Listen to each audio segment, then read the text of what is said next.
graduates. Doesn't it feel good to say, yes, we've made it? Being able to look at your mother, father, or both and say, hey, I've officially laid to rest the stereotype that we as young black males encounter on almost a daily basis. Being able to shift the views and perceptions that society puts on us as young black men should feel great. I would even go so far as to say that 6 feet tall is a lot better than 6 feet deep.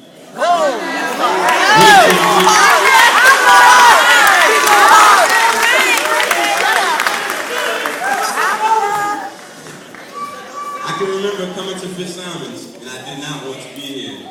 They said no girls, and I said, well, no am. But on a more serious note, I figured if I was going to be here, I had to focus and focus hard. I see all my graduating class as my brothers, and we all know every family tree has its nuts. Our nuts included guys like Jalil Bond, Tyree Wood, Marlon Pearson, and Khalil Bailey. These guys were that brother that you just couldn't be sad around, because they would do their best to make you smile. I can remember one day in creative writing class, and Jalil was cracking jokes as usual. And he said to the teacher as we were reading a poem by William Shakespeare, well, who is this guy? Why do we always have to read his poems? He never comes to class. And we fell out laughing. Because although he knew who he was, there was never a dull moment around him. We as young men need some kind of laughter in our lives, considering the perils that we face some on a daily basis also. We need to also surround ourselves with positive people that will uplift us. I firmly believe that you should choose your friends wisely. So if the people you associate yourself with can't be part of your success, don't allow them to be the reason for your failure.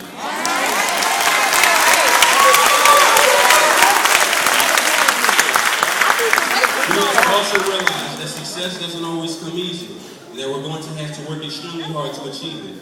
Now, we will often encounter those who show up after all the work is done to claim the victory. But we as young scholars need to be able to look past that and press our way. There's no telling how many miles you will have to run while chasing a dream. The question is, do you have the endurance? For those of us going to college, trade school, community, or the workforce, we all need to keep 3 things in mind. I call them the 3D educational motivators. They are drive, determination, and dedication.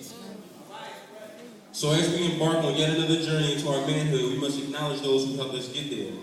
In my 2 years at Fifth Simons, I've acquired quite a few mom and dads, formerly known as my Fifth Simons parents. My fathers included outstanding men like Mr. Overton,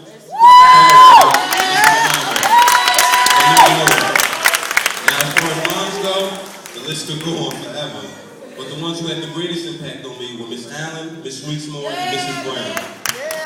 These people in their own way helped, influenced, and motivated me to be the best I could ever be. Now, it wouldn't be right if I didn't fail to mention my physical parents that contributed to my success as a student, poet, and inspirational young man. First, my dad, Christopher Florence. Biology couldn't bring us any closer. You have loved me like your own, and for that, I appreciate you. I honestly have no idea what I would do without my grandmother. My grandmother Gladys instilled in me that excellence is the only option. She led by both wisdom and example. I remember one time I was reluctant to talk to her about something that was bothering me, and she listened and prayed for me. See, I seldom open up to people, so this was a big step for me, and she supported me. And for that, I love you, Grandma. You will always be number one. And I love you too!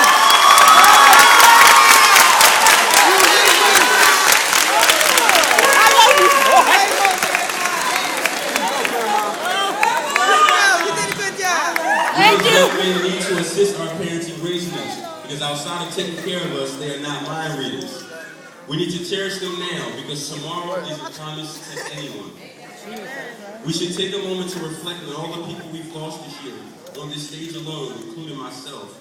Some of us has lost someone near and dear to us, and although they're no longer here with us, I'm more than positive they will want to be sitting here in the front row to share this experience. We must realize that education is the only way, gentlemen. At this point in our lives, we should have a clear and concise view of what that is. For those who don't know, allow me to help you. What is education? As I think of education and my body starts shaking, rising like levitation, my brain on the dangerous, I must ask myself, what is education? Is it sitting in class making a constant fuss? Won't do any work but the first one to cuss. Everyone's quiet so you have to get up and start an argument with the student just to seem tough. What is education? Is it knowing that with a jump shot like Kobe or an arm like Brett Favre, you can get into the pros today or tomorrow? No ABCs or 1, 2, 3s, 11th grade phenom. But can you read? What is education? Is it out on the block somewhere selling weed, only in school 2 days a week? Teachers ask questions but don't hear a peep, because when your body flatlines, all you hear is B.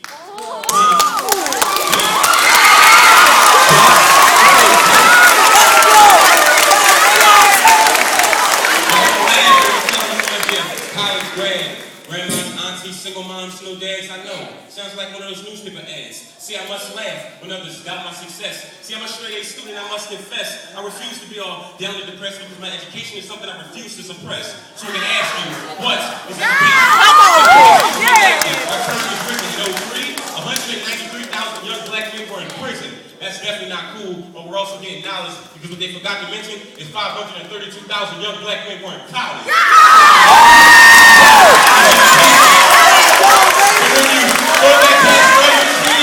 Jump shots on a scholarship to receive. Break one leg and there goes your dream. What is education? It's our future. Believe.